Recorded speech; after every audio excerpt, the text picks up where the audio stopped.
ആകാശവാണി കണ്ണൂർ.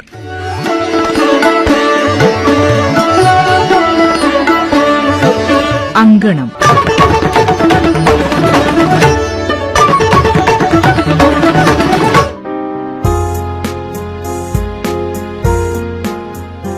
ഇന്നത്തെ അങ്കണം പരിപാടി ഷീബ കാരാട്ട് എഴുതിയ നരിച്ചീറുകൾ എന്ന ചെറുകഥയോടെ തുടങ്ങാം. മകന്റെ ഹാൾ ടിക്കറ്റ് കയ്യിൽ കിട്ടിയപ്പോൾ മനസ്സിന്റെ ഉള്ളാഴങ്ങളിൽ നിന്നും ഒരു വേദന തികട്ടി വന്നു. ഈ ചെറുകഥ കഥാകാരി തന്നെ അവതരിപ്പിക്കുന്നു. ഇനിയും ഇവിടെ നിന്നാൽ തന്നെ തുറിച്ചു നോക്കുന്ന കണ്ണുകൾക്കു മുന്നിൽ കരയിൽ വീണ മത്സ്യം പ്രാണവായു കിട്ടാതെ ഊർധ്വൻ വലിക്കുന്നതുപോലെ താനും അന്ത്യശ്വാസം വലിക്കേണ്ടി വരുമെന്ന് അഷിതയ്ക്ക് തോന്നി. മകന്റെ ക്ലാസ് ടീച്ചറും തന്റെ സഹപാഠിയുമായ മിനിയെ നോക്കി ഇറങ്ങുന്നു എന്ന അർത്ഥത്തിൽ അഷിത തലയാട്ടി. മിനി തിരിച്ചു. ഒരു കാലത്ത് താനടക്കമുള്ള പെൺകുട്ടികൾ അസൂയയോടെ നോക്കിയിരുന്ന ഒരു പെണ്ണായിരുന്നു അഷിത. പഠനത്തിലും കലാരംഗത്തും എല്ലാം ശോഭിച്ചു നിന്നിരുന്നവൾ. പക്ഷേ കാലം അവൾക്കായി കാത്തുവെച്ചത് വ്രണങ്ങളായിരുന്നു. മിനി ടീച്ചർ സഹതാപത്തോടെ തന്റെ കൂട്ടുകാരിയെക്കുറിച്ച് ഓർത്തു. ഈ സമയം അഷിത പൊള്ളുന്ന വെയിലിൻ ചൂടിലേക്ക് കാലെടുത്തു വച്ചു കഴിഞ്ഞിരുന്നു. ഉഷ്ണശലാകകൾ തീപ്പൊരി പാറിക്കുകയാണ്. അവൾ ഒന്ന് കുട തുറന്നിരുന്നുവെങ്കിൽ എന്ന് മിനി ടീച്ചർ ആഗ്രഹിച്ചു. എന്നാൽ അകവും പുറവും ഒരുപോലെ എരിയുന്നവൾക്ക് ആ വെയിൽ ചൂട് ഒന്നുമല്ലായിരുന്നു. 2 മാസം മുന്നേ ക്രിസ്മസ് പരീക്ഷയുടെ പ്രോഗ്രസ് കാർഡിൽ ഒപ്പുവയ്ക്കാൻ പോയ അഷിതയെ അധ്യാപകർ വളഞ്ഞു. അല്ല, അർജുൻ എന്തുപറ്റി? ക്ലാസ്സിലാണെങ്കിൽ ശ്രദ്ധിക്കുന്നില്ല, ഹോംവർക്ക് ചെയ്യുന്നില്ല. A+ വാങ്ങിയ കുട്ടിക്കിപ്പോ C ആണ് കിട്ടുന്നത്. അധ്യാപകരുടെ പരാതികൾ ശരവർഷം പോലെ വന്നു പതിക്കുമ്പോൾ അഷിത മകനെ ഇടക്കണ്ണിട്ട് നോക്കി. മൗനത്തിന്റെ വാൽമീകത്തിൽ തല കുമ്പിട്ട് നിൽക്കുകയായിരുന്നു അവൻ. നാട്ടിൽ നടന്ന ഒരു ഫുട്ബോൾ ടൂർണമെന്റാണ് അവന്റെ ലോകം വിസ്തൃതമാക്കിയത്. അതുവരെ തള്ളക്കോഴിയുടെ ചിറകിൽ ഒതുങ്ങിയിരിക്കുന്ന ഒരു കുഞ്ഞായിരുന്നു അവൻ. സ്കൂളും ട്യൂഷനും കഴിഞ്ഞ് 6 മണിക്ക് വീട്ടിൽ കയറുന്ന അർജുൻ പതിയെ പതിയെ ഫുട്ബോൾ കളിയുടെ പേരും പറഞ്ഞ് അതിലും വൈകി വീട്ടിലെത്താൻ തുടങ്ങി. തിരിച്ചെടുക്കാൻ കഴിയാത്ത വിധം ഭൂതകാലത്തിൽ പണയപ്പെടുത്തിപ്പോയ ജീവിതത്തിന്റെ അവക്ഷിപ്തമാണ് താൻ എന്ന ബോധ്യമുള്ളതുകൊണ്ടും ഒരമ്മയുടെ കടമയാണ് എന്നുള്ളതുകൊണ്ടും രാത്രിയിലുള്ള അവന്റെ കറക്കത്തെ അവൾ ചോദ്യം ചെയ്തു. നീ എന്താ വീട്ടിൽ വരാൻ ഇത്രയും വൈകുന്നത് എന്ന ഒരൊറ്റ ചോദ്യമേ അവൾ അവനോട് ചോദിച്ചുള്ളൂ. അതിന് നരി കയറുന്നതുപോലെ അവൻ അഷിതയുടെ മേൽ ചാടിക്കയറി. നിങ്ങളെന്നാ കളിക്കുന്ന്? ഞാനെന്നാ ഇള്ളക്കുഞ്ഞിയാ എന്നിങ്ങനെ കെട്ടിയിടാൻ? എനക്ക് കുറച്ച് ഫ്രീഡം വേണ്ടേ?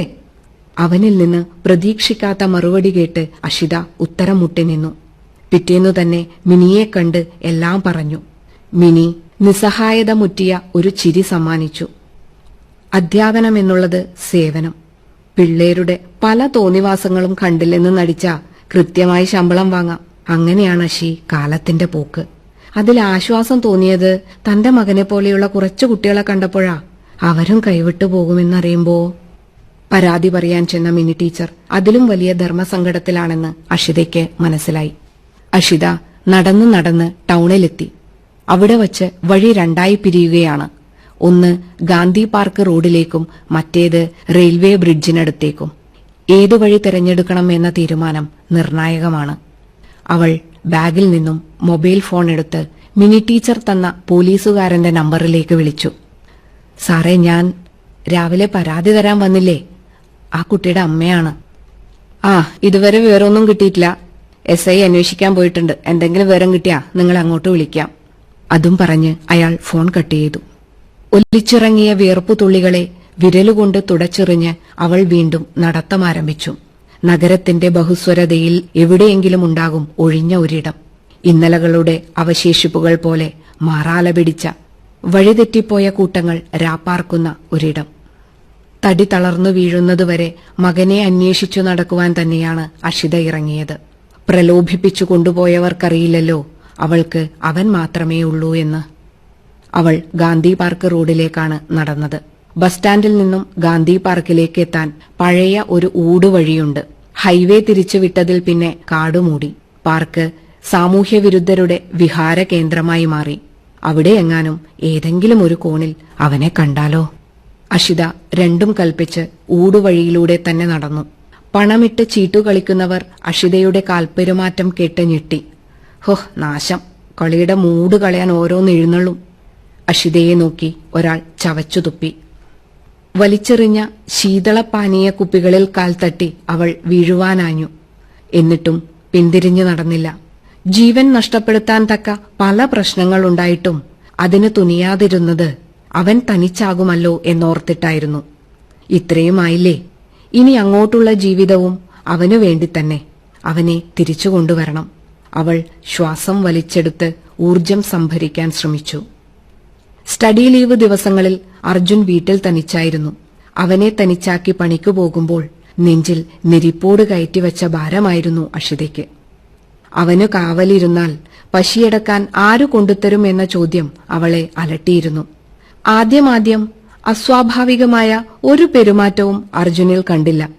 പതിയെ പതിയെ അവൻ രാവും പകലും വല്ലാതെ ഉണർന്നിരിക്കുന്നതായി അഷിതയ്ക്ക് തോന്നി. ചിലപ്പോൾ ഓടി വന്ന് അവളെ കെട്ടിപ്പിടിക്കും, ചിലപ്പോൾ അന്തർമുഖനെ പോലെ കൂനിക്കൂടിയിരിക്കും. അഷിതയ്ക്ക് വേവലാതിയായി. അവൾ മിനി ടീച്ചറെ വിളിച്ചു. സഹായത്തിന് എപ്പോഴും ആദ്യം ഓടിയെത്തുന്ന മഹേഷിനെ വിളിച്ചു. പക്ഷേ രണ്ടുപേരും എത്തുന്നതിന് മുന്നേ തന്നെ അർജുൻ അവളെ തള്ളിയിട്ട് ഇരുട്ടിന്റെ കറുപ്പിലേക്ക് ഓടിപ്പോയിരുന്നു. അഷിത പാതി തകർന്ന കെട്ടിടത്തിനുള്ളിലേക്ക് നടന്നു കയറി. പുകച്ചു വലിച്ച് അസ്ഥിപഞ്ജരം മാത്രമായ നരിച്ചീറുകൾ കഴുക്കോലിൽ എന്ന പോലെ അവിടെ തൂങ്ങിക്കിടക്കുന്നുണ്ടായിരുന്നു. അപരിചിതയെ കണ്ട് ഒന്ന് ചിറകിട്ടടിക്കാൻ പോലും അവയ്ക്ക് ശേഷിയില്ലായിരുന്നു. അവൾ ഓരോ മുഖവും സൂക്ഷിച്ചു നോക്കി. പെണ്ണുമ്പിളെ, വിട്ടോ, അതൊന്നും അത്ര നല്ല സ്ഥലമല്ല. ചീട്ടുകളിക്കാരിൽ ആരോ ഒരാൾ ഉറക്കെ വിളിച്ചു പറഞ്ഞു. അഷിത അവിടെ നിന്നിറങ്ങി നടന്നു. നേരെ ഗാന്ധി പാർക്കിലെത്തി. അവൾ പാർക്കിനകത്തേക്ക് കയറി. വൃത്തിയാക്കിയ സ്ഥലം വീണ്ടും കാടുമൂടാൻ തുടങ്ങിയിരുന്നു. നടന്ന് കാല് കഴച്ചിട്ടാണോ ഭക്ഷണം കഴിക്കാഞ്ഞിട്ടാണോ എന്നറിയില്ല, അവൾക്ക് വല്ലാത്ത ക്ഷീണം അനുഭവപ്പെട്ടു. സിമന്റ് ബെഞ്ചിൽ ഇരിക്കുവാനായി അവൾ ചെന്നു.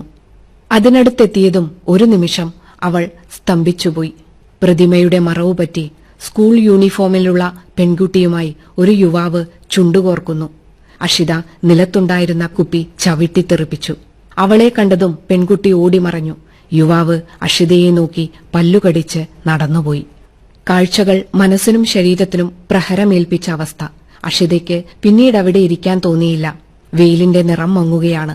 ബാഷ്പീകരിക്കപ്പെട്ട ജലകണികകൾ നീരാവിയായി മേഘച്ചുരുളിൽ ഉരുണ്ടുകൂടി. ഒരു മഴയ്ക്കുള്ള കൂളുണ്ട്. ആ പോലീസുകാരനെ ഒന്നുകൂടി വിളിച്ചാലോ? അവൾ വിളിക്കാനായി ഫോൺ എടുത്തുവെങ്കിലും എന്തോ പിന്നീട് വേണ്ടാന്ന് വച്ചു. അവൾ ബാഗിൽ നിന്നും ഹാൾ ടിക്കറ്റ് പുറത്തെടുത്തു. പരീക്ഷയ്ക്കിനി 4 ദിവസമുണ്ട്. അവനെക്കൊണ്ട് പരീക്ഷ എഴുതിക്കുവാനല്ല, 4 ദിവസത്തിനുള്ളിൽ അവനെ കണ്ടെത്തുമെന്ന് സ്വയം ബോധിപ്പിക്കുവാൻ വേണ്ടിയാണ് അവൾ ഹാൾ ടിക്കറ്റ് ഒപ്പിട്ട് വാങ്ങിയത്. അർജുനില്ലാതെ വീട്ടിലേക്ക് കയറേണ്ടി വരുന്ന അവസ്ഥ അവൾക്ക് ചിന്തിക്കുവാൻ പോലും കഴിഞ്ഞില്ല. അവളുടെ കണ്ണുകൾ നിറഞ്ഞൊഴുകി. ഈ പരിസരത്ത് ഇനി തിരയാൻ ബാക്കിയുള്ളത് റെയിൽവേ ബ്രിഡ്ജിന്റെ അടിയിലാണ്. ഇരുട്ട് കട്ടപിടിക്കുന്നതിനു മുന്നേ അങ്ങെത്തണം. അവൾ വീണ്ടും നടത്തം തുടർന്നു. നിലവിട്ടൊഴുകിയിരുന്ന നഗരത്തിന്റെ തിരക്ക് ഇപ്പോൾ കുറഞ്ഞിട്ടുണ്ട്. കൂടുവിട്ടു പറന്നുപോയ കിളികൾ രാപ്പാർക്കുവാനായി തിരിച്ചുവന്നു. പകലന്തിയോളം കണ്ട കാര്യങ്ങൾ പറയുവാനായി മരച്ചില്ലകളിലിരുന്ന് അവർ കലപില കൂട്ടി. അവൾ റെയിൽവേ സ്റ്റേഷൻ പ്ലാറ്റ്ഫോമിലേക്ക് കയറുമ്പോൾ ക്രോസിംഗ് ഗേറ്റ് അടച്ചിട്ടുണ്ടായിരുന്നു. പ്ലാറ്റ്ഫോം കഴിഞ്ഞ് ട്രാക്കിനരികിലൂടെ അല്പം നടക്കുവാനുണ്ട് ബ്രിഡ്ജിനടുത്തേക്ക്. അരണ്ട വെളിച്ചത്തിൽ ട്രാക്കിനരികിലൂടെ നടക്കാൻ നല്ല പ്രയാസമാണ്. ട്രാക്കുകൾ ക്രോസ് ചെയ്താൽ എളുപ്പം ടൗണിലെത്താം. പലതവണ ഈ വഴി വന്നുപോയതാണ്. പക്ഷേ ഇരുട്ടാണ് പ്രശ്നം. അവൾ അകലെ നിന്ന് തീവണ്ടി വരുന്ന ശബ്ദം കേട്ടു. താൻ നടക്കുന്ന ട്രാക്കിലൂടെയാണ് വണ്ടി വരുന്നതെന്ന് മനസ്സിലായപ്പോൾ അവൾ മറുഭാഗത്തെ ട്രാക്കിലേക്ക് കയറി. ട്രാക്കിനുള്ളിലൂടെ പിന്നെയും വേഗത്തിൽ നടക്കാം. അരികിലൂടെ നടക്കാനാണ് ബുദ്ധിമുട്ട്. ദൂരെ നിന്നും ബ്രിഡ്ജ് കണ്ടപ്പോൾ അവൾക്ക് ആശ്വാസമായി.